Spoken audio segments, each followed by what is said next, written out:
We're recording. Welcome, everyone. All 1, 2, 3, 4, 5, 6, 7 of you. Okay. Luckiest people ever. Yeah, luckiest people ever. So this talk, I have been working on a project for about the last 2 years. The base implementation is in Rails, so that's neither here nor there for obviously the Drupal group. But the front end is working with React, GraphQL, and Apollo client, which is something that you all probably could relate to. So, me. My name's Tamara Temple, and pronouns she, her. You can find me at that email address, Twitter, and GitHub, and all that kind of stuff. I am what is referred to now as a full stack developer. I have been in this industry for a number of years. I work for a company called Gannett, which you would know because they have the newspaper USA Today, which if you've ever been in a hotel, you've seen USA Today, right? Okay. It's a company that has obviously a number of news outlets, digital news, print news, things like that. They bought this little project called Kickserve about 5 years ago. Kickserve is like, now we're up to a 5-person development team, okay? And Gannett is like, 20,000 employees or something like that. So it's ridiculously small and no one knows who we are or anything like that, which is kind of good. Personally, I've been doing development work since about 1977. I was working at the University of Minnesota here at the Computer Center and doing contract programming and things like that for that group. I've been a freelance and an independent contractor doing mainly web development since about 2001. I've worked in tons of different environments. I have written one Drupal site, but it was years ago, so it doesn't count. I think it was maybe 5 or something like that. Worked in lots of languages and have had lots of different roles. Currently, as I said, I'm working at Gannett, you may know them as also Reach Local, which is a local thing. I started 2 years ago in March of 2017. Hello, welcome. My job title when I started was API-driven Rubyist. Who knows what that would be? Yeah, no ideas, right? Okay. It's one of those great titles which is kind of like, I'll take that job because no one knows what it actually means, It's like, hey, I'm going to do this. A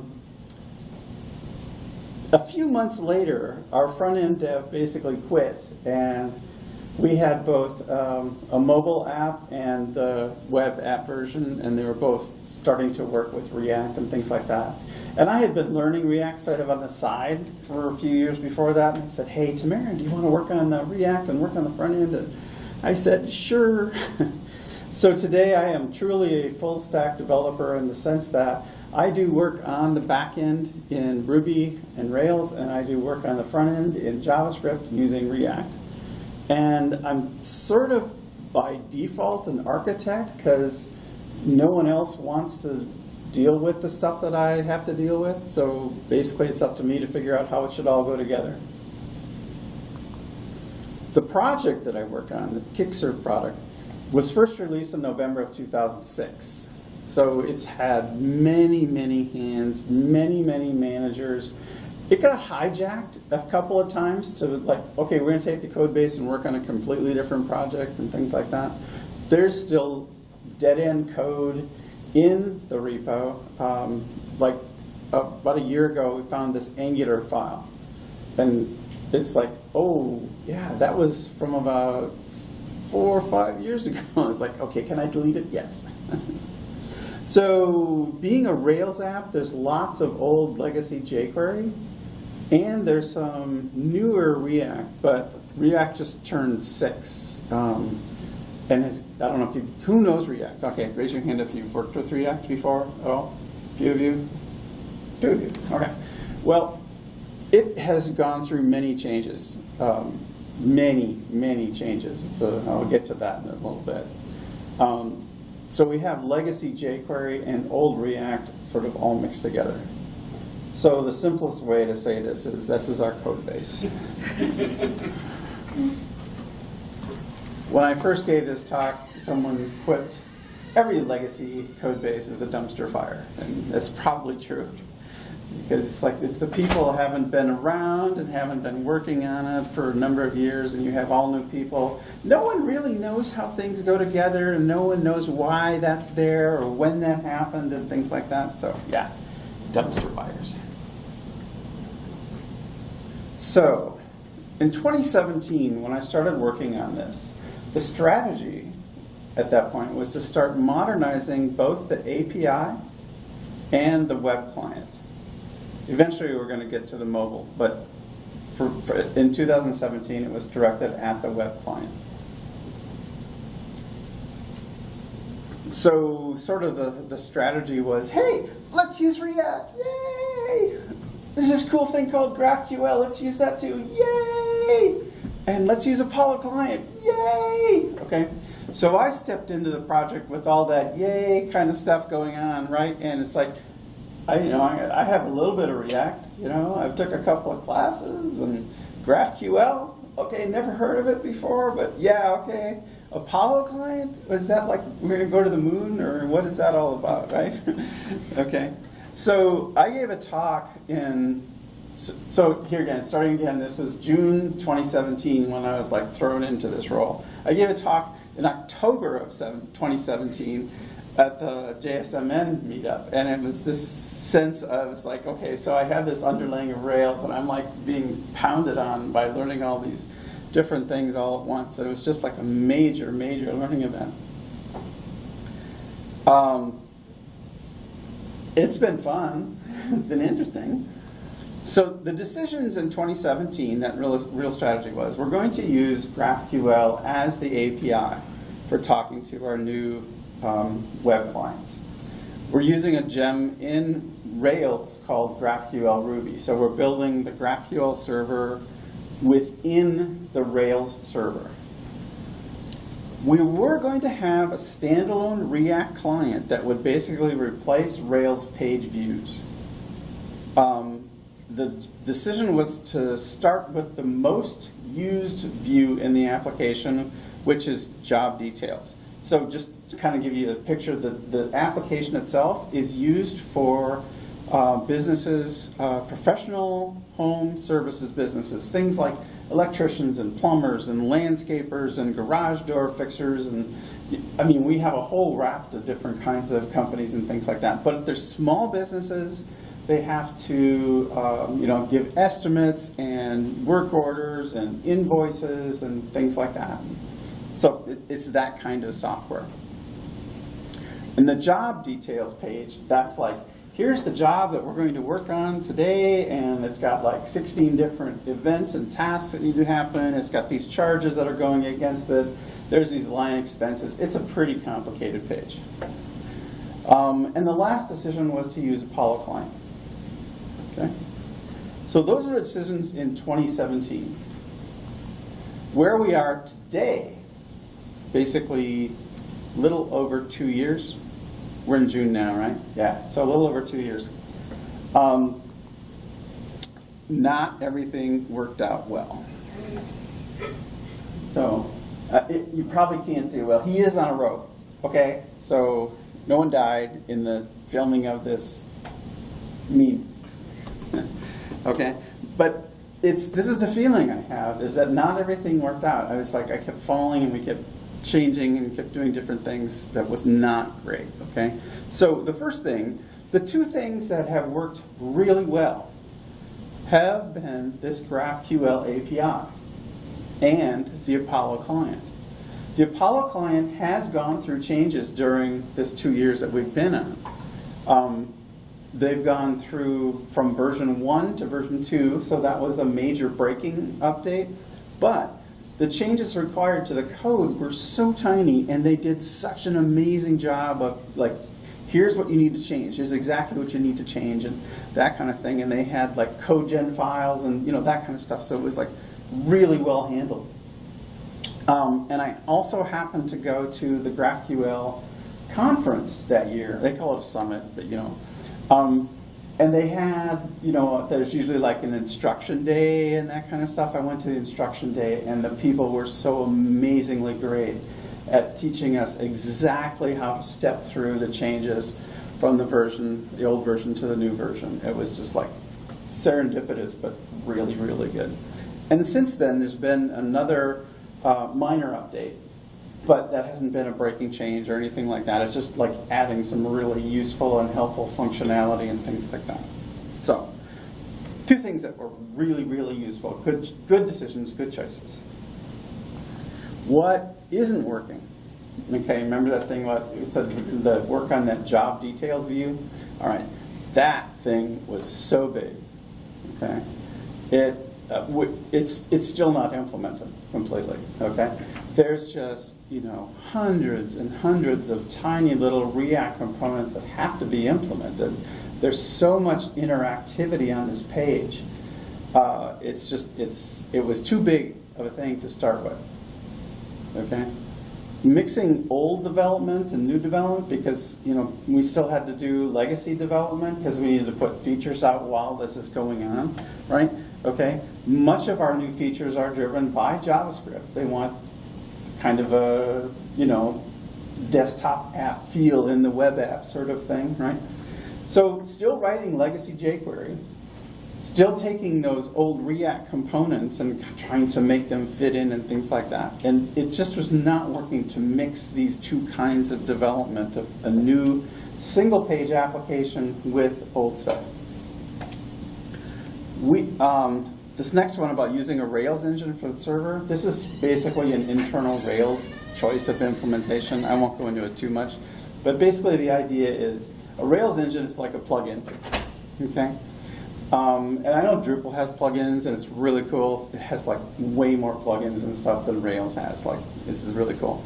But if you're going to build a plugin, okay, the thing you don't want to do is make all the stuff in the plugin dependent on the internals of the application you're plugging it into. That's like the reverse of what you want to do. Okay? You want your plugins to enhance your application. Okay? You don't want your plugins to depend on your application. That makes sense?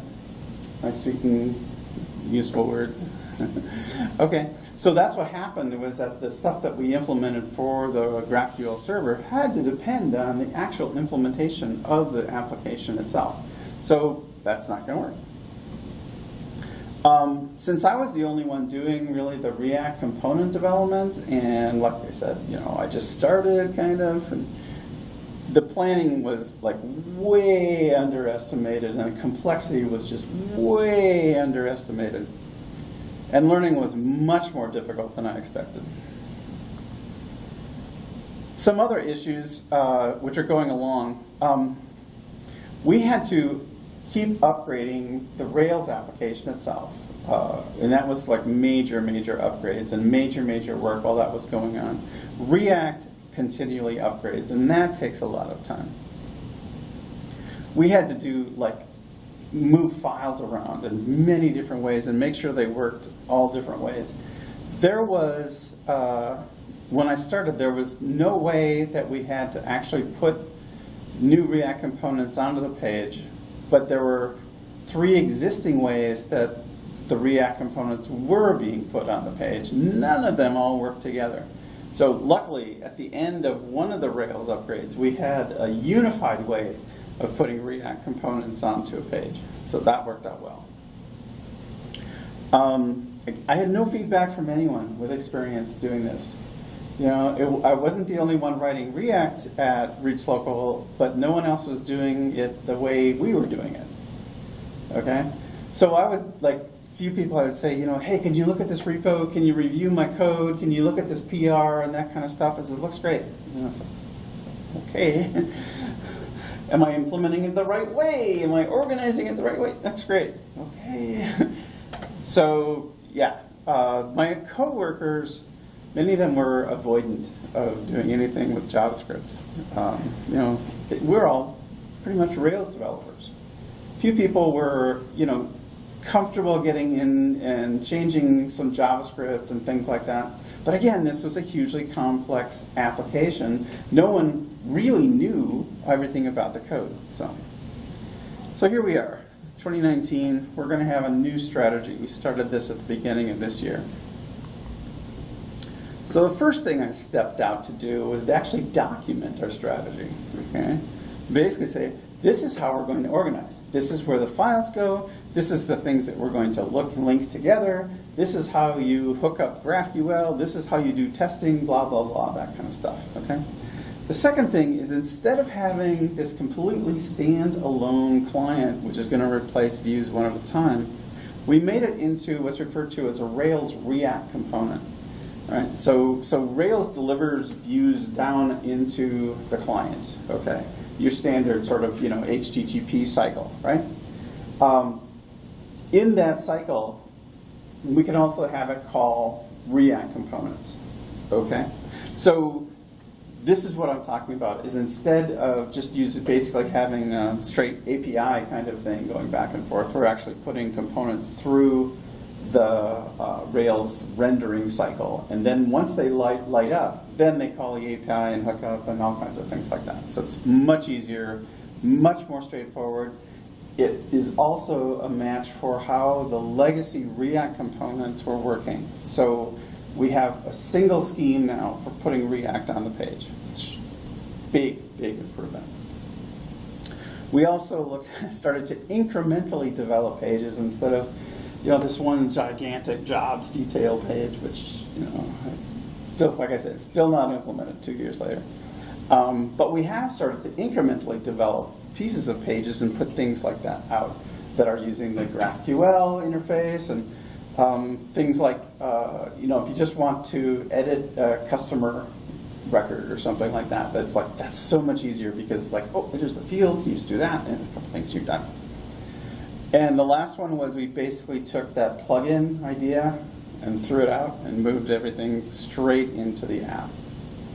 So there's no chance that we would ever extract this into a plugin because it's built for the app. So learning, lots of learning. I've amazing amounts of learning over the last 2 years. The first one is that GraphQL, I think, is a very, very solid technology. Okay, like I said, the upgrades to the server side have been super easy. The upgrades to the client have been really well documented, really well done. And actually learning and using GraphQL, while there's a huge paradigm shift from doing RESTful interfaces, RESTful APIs, or doing view-based delivery of content. At the same time, once you get it, it's it makes a lot of sense.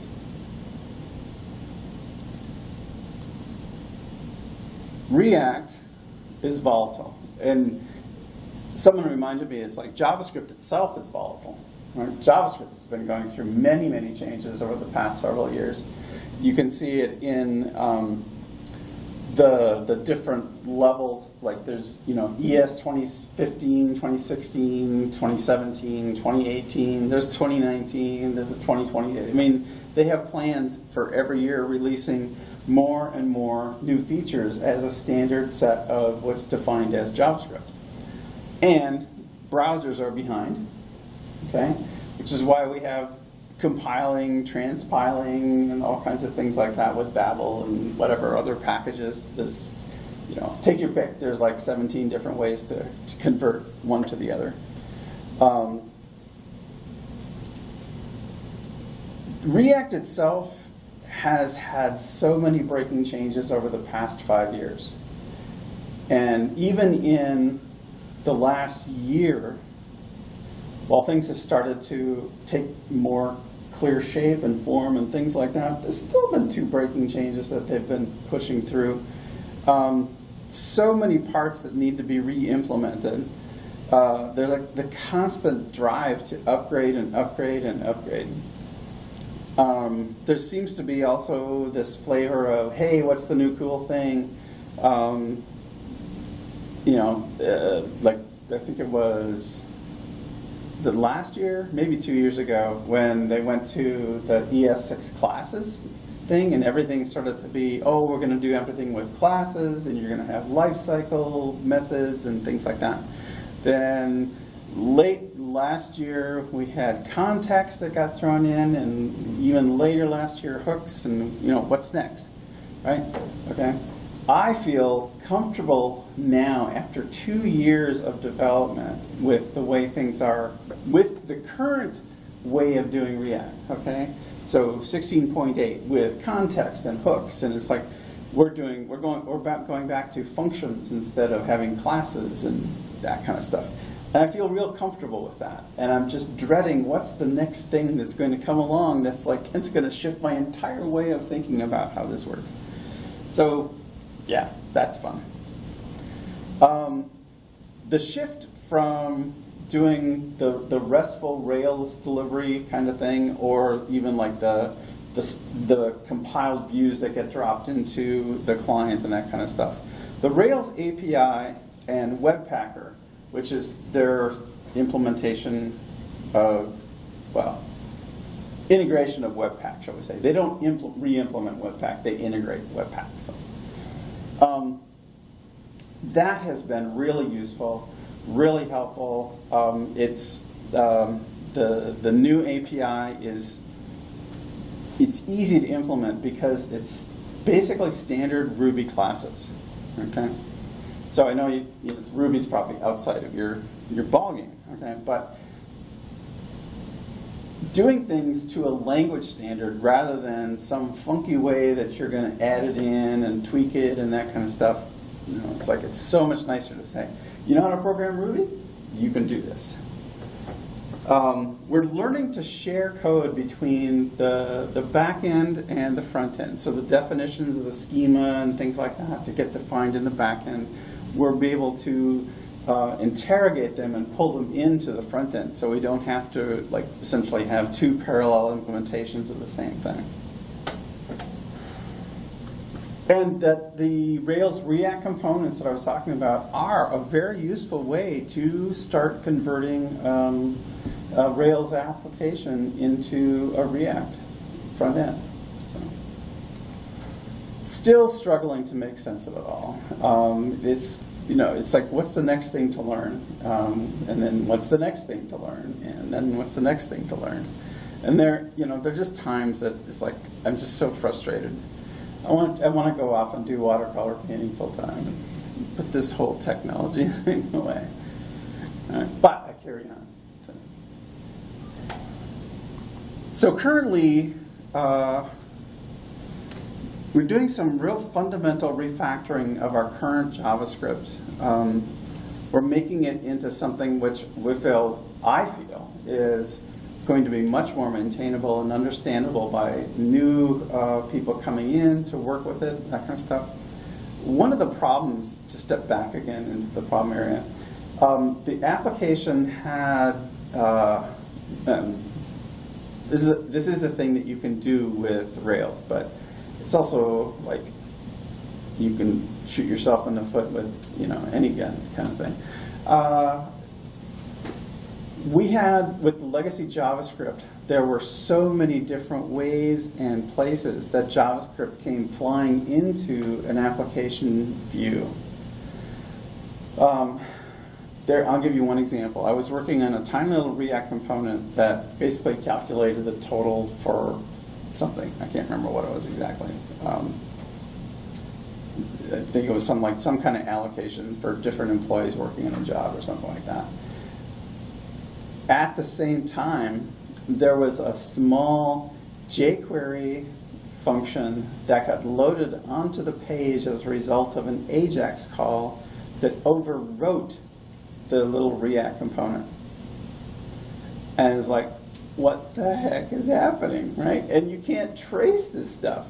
It's like impossible to just what is going on? So that was a fun one to figure out. But that's the nature of this application, which is why it's such a dumpster fire. Okay, it's probably the nature of so many different legacy applications where people didn't know what was already implemented and just sort of implemented something over the top of it without finding everything there, because it's impossible to look through and find everything. Right? So what I'm hoping is that for the new stuff that we do have a well-documented strategy for development. We have a good structure that people can look through and find things. The GraphQL server queries and mutations are being upgraded continuously. We're creating fragments, which is a GraphQL thing, which is basically a fragment of a query. It is just a common set of fields that you want to get. That's what we're sharing from front end to back end really well. And you can imagine, again, an application this age and this size has hundreds and hundreds of little tables and models and things like that to deal with, right? We're adding more and more to the graph, and it's going really well. We're breaking down these front-end features into smaller and smaller units. Incremental development is so much nicer. Doing unified components, reusable components, having a development and style guide to go along with the whole thing is super. And there's 2 more people on it than just me, which is like, oh my God. We have 1 full-time contractor and another full-time engineer came over from another project. So I'm so happy to have someone to even just like complain to, you know. But it's also like we learn from each other too. It's like I'm not the expert, right? I mean, I'm the proto-architect because no one else is stepping up to do it, but I get to say, hey, what do you think? And get an answer that makes sense, right? So we are adding the Apollo client. Instead of having 1 instance of Apollo client on the page, several of these different components can land on the page and use an Apollo client of their own. And they don't interfere with each other. They don't add weight to the page unless, I mean, the weight that gets added is actually in the data, but they're sharing the same,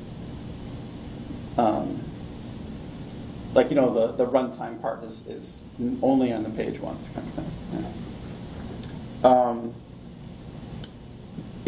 With the new versions of React, the Apollo client implemented React components for doing queries and mutations, and now they also have hooks and contexts and things like that. So the negatives for here, like I said, React and JavaScript are volatile. I didn't mention this so far, but we have had so many different libraries that people have packed in. I don't know if this is a thing that happens in Drupal land, but it's kind of like, library or plugin of the week sort of thing. It's like, hey, this is cool, let's add this one in and that kind of stuff, right? This happens a lot. I think this is a fairly common thing with most code bases, especially ones that have been around for a while. It's just, we're going to pack on the libraries, we're going to do this, we're going to add that and that kind of stuff. What I encountered is that the libraries that we added, the libraries were also in this volatile state, and they ended up going in different directions than what we needed, and we depended on things which disappeared and stuff like that. So I've actually been saying, hey, instead of implementing this and pulling in this one feature that we need, we could write this ourselves. Okay? Yeah, it does create more not technical debt in the sense that it's costing us more and preventing new implementation, but certainly technical weight. We have to maintain them, okay?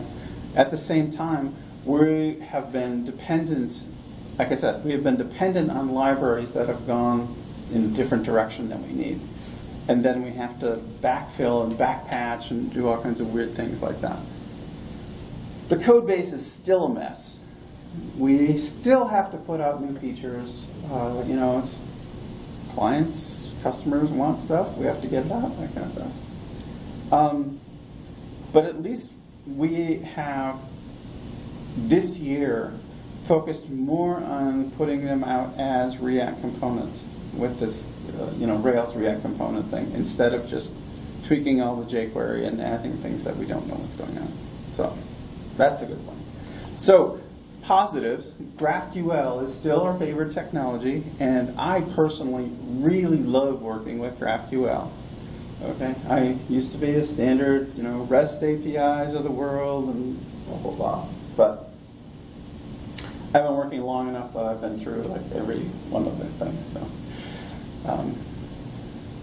not that you should take my opinion for it. But Apollo Client works really great. It's been very stable, been very helpful.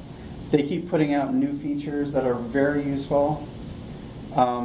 And I'm going to say positive that React is a viable technology. There are times, of course, when I say React, and it's like you want to just throw it out and that kind of stuff.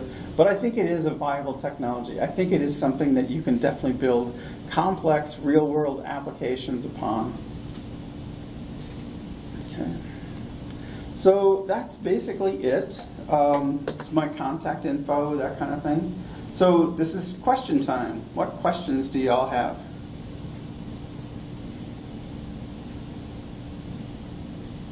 Did this make sense? Does this fit into anything you all are doing?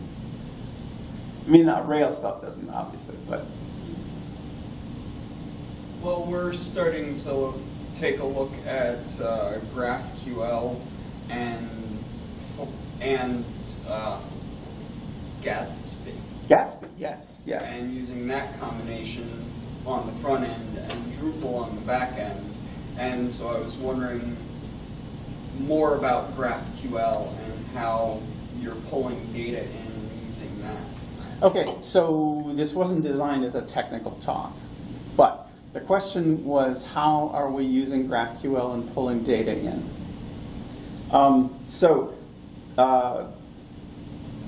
Just to step back a bit, GraphQL is a graph query language. Your data you can organize or think of in a graph. It's, the various models and modules of your data connect to each other in different ways. And that forms a non-directed cyclical graph. Okay, big words, which basically means is that you can get to anywhere from anywhere else, basically, all over the place. Right? So in our thing, of course, this might not make sense, but we have accounts, okay? So an account is one of our customers. Account has several employees, some of which are like the owner, and there's like the back office and the admins, and then things like engineers and techs and people, things like that.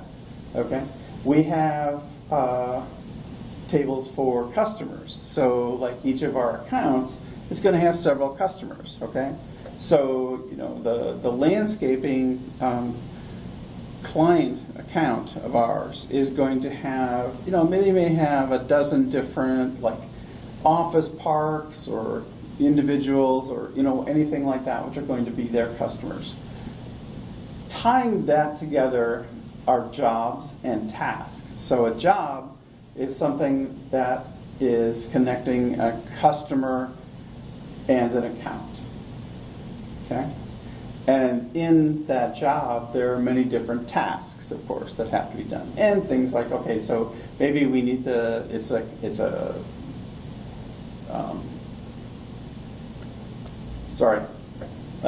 fading here. Remodeling. Okay, so like you remodel your bathrooms, right? Well, you got to charge them to get the new tub in and the new sink fixtures, and so there's charges and parts and things like that, which go along. So that's that whole managing thing, right? Okay. So all these things tie together in different ways, and then there's things like, oh, we got to have notes on the job, and we're going to have pictures. It's so they have to take a picture of like the leaky pipe underneath the sink and stuff like that. So all this stuff has to get together, right? And it's all interconnected in different ways. Okay. So with GraphQL, all right, you have your application. You're presenting this different data in different ways, right?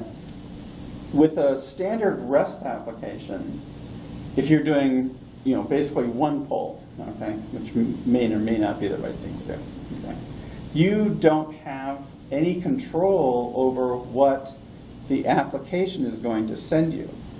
Okay?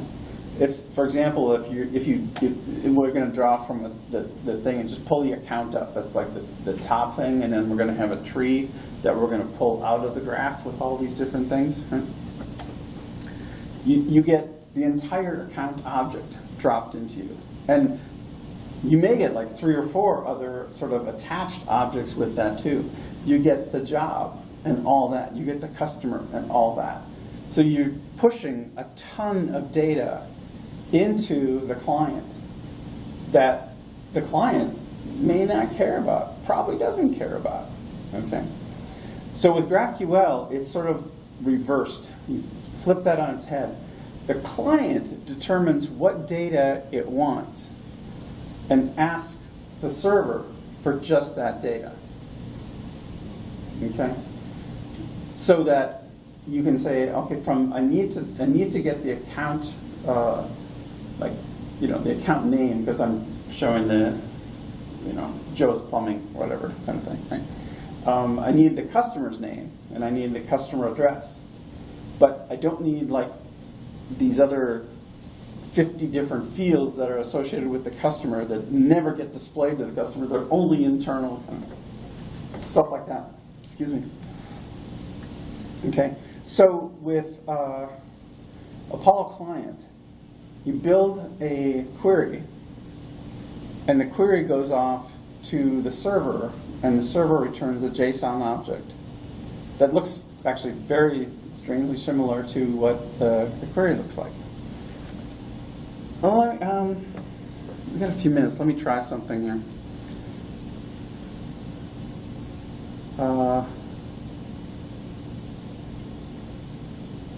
See if I can mirror these screens here. Come on.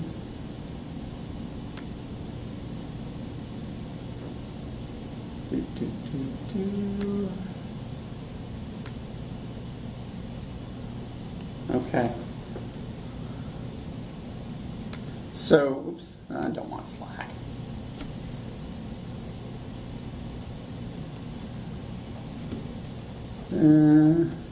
Let me make this, if I can. I don't know if you guys can see that or not, but I'm going to go up to GraphQL.org, which if you're interested in learning about GraphQL, this is the starting point, right here. Oh, don't be quiet.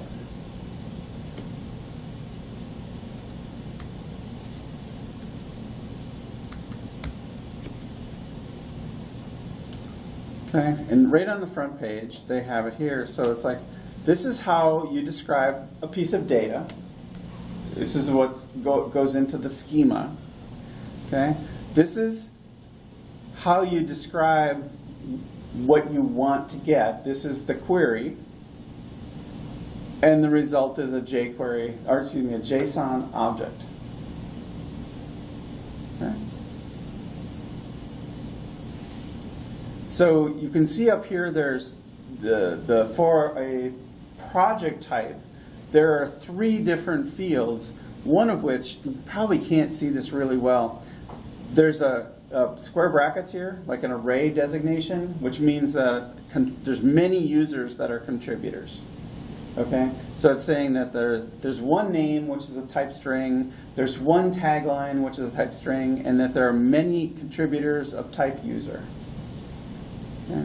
But what I want, right, I want to look at for the name of the project, I want to look up that GraphQL name, but the only piece of data I want to get back is the tagline. Okay. Now obviously this is the front page of GraphQL, so it's a highly contrived example. But I think it does demonstrate the power of how you can control how much data you're getting. Now, Apollo Client is a client which implements this interface. Okay, it implements a whole lot of things in addition to just this notion of passing a query back and forth. For example, it has internal caching, internal memory, and things like that. So it's smart enough to only ask for the things that have changed.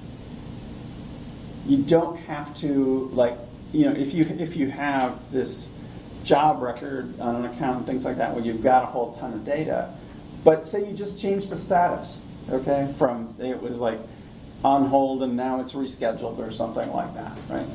It only grabs one piece of data and sticks it back into its cache, which makes, you know, your first one is still going to be a heavy download of data, but subsequent ones are only going to be the changes that you need to have. So that's not, again, it's not a GraphQL feature, that's an Apollo client feature. Okay. GraphQL is implemented as a standard HTTP interface sort of thing. Okay. You basically post the request to whatever's receiving the GraphQL queries with the queries and variables you want and various different contexts and things like that. But the client, this is why I love Apollo Client, because it is so intelligent, it's so helpful. And as I said, it's a very, very solid implementation. I have no problems with it at all. So yes? Did you do any comparison between like Vue and Angular and React before you settled on React? See, it wasn't my choice. Oh. That's, yeah, right. Yeah, but yeah, if it, you know, that slide where it was like, let's do React, that was basically the business case. Gotcha. Okay, so they had been doing some React before, and you know, that kind of thing. So it wasn't like they didn't know what was involved with React, but at the same time, there was no comparison. There was no business case. There was no anything like that. It was like the developer who started working on it said, "Hey, I want to learn and use React, so we're going to do React." Okay, which, you know, that's so typical for so many projects. You know, I think at this point, it's still hard to say, like, if you have like an array of 5 different JavaScript frameworks, which one should you pick? It's still really hard to say which one's best, right? And I think it's the sort of thing where what capabilities do you have available? How easy is it to find people to work on Ember or Angular or Vue or, you know, that kind of thing? I know Vue as well. I love Vue. You know, I would have no problem if we said one day, hey, you know, let's dump React and go to Vue. It's like, okay, let's do that. But I don't have a way to say what's the best one for the business to choose. You know, I think that's still a ways out there. And I don't know, we may never get there. It's, again, like I said, JavaScript is such a volatile thing. You know, next framework of the week sort of thing is always gonna be there. So I don't know. Have you tried anything like that? I do a lot of Angular. Yeah, but I mean in terms of like saying which one's best for us? I did do that a little bit with the current website that we're doing in Drupal. I just playing with what was easier to get going. Yeah. Angular or Vue, and look at it and really show up. Vue is definitely easier to drop in to do little widgets. That's the thing that I found too. It's that it's so easy to just do little partial implementations and things like that. That's Angular, I learned Angular back in the 1.5, 1.6 era and that kind of stuff. And it seemed like at that point, it was like you had to go all in or all out. Yeah, Angular 1 though, you could do little bits and pieces, but Angular 2+, it's the dominant thing. Yeah. At least that's what I did. Yeah, and now it's like, I think they stopped even numbering it now, right? I feel like it needs. Yeah. Keep tagging numbers. It's Yeah. all Angular now. Yeah. Time, thank you. Thank you all for coming. Thank you. I'll be around for a little bit. Want to ask more questions? I did bring my business cards, which are like the best business cards on the planet. Push the red button, right? Yep.